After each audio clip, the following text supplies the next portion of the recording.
You're all right, Ma, don't you worry. We'll have you tucked up in bed again in no time. I ain't worrying, lad. Aren't you? No.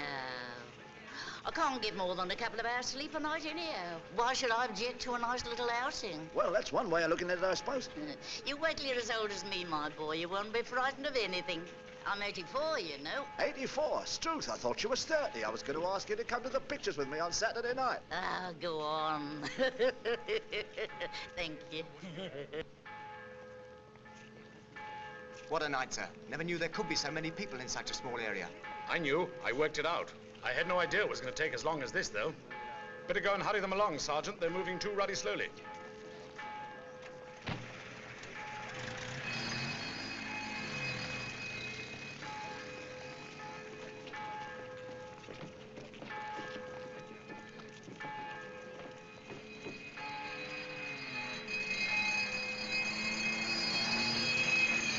Where's Inspector Branson?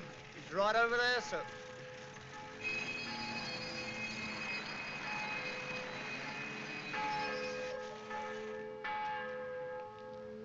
Hello, sir. Branson, this is Major Lyncort. He's going to search the train for us. Rather you than me. How far is it from here? About 200 yards. Reed, show them the way to the train.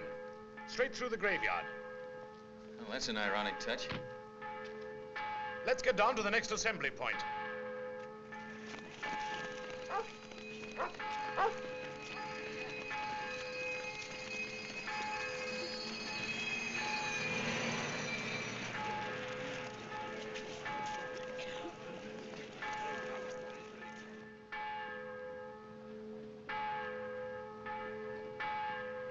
There she is.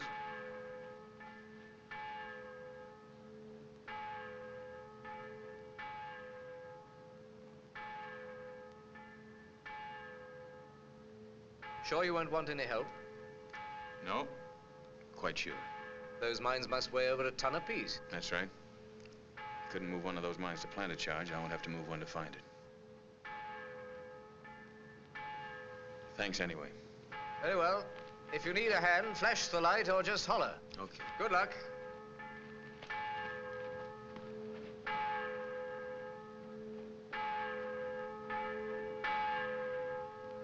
See if you can stop those confounded bells. Give me the jitters.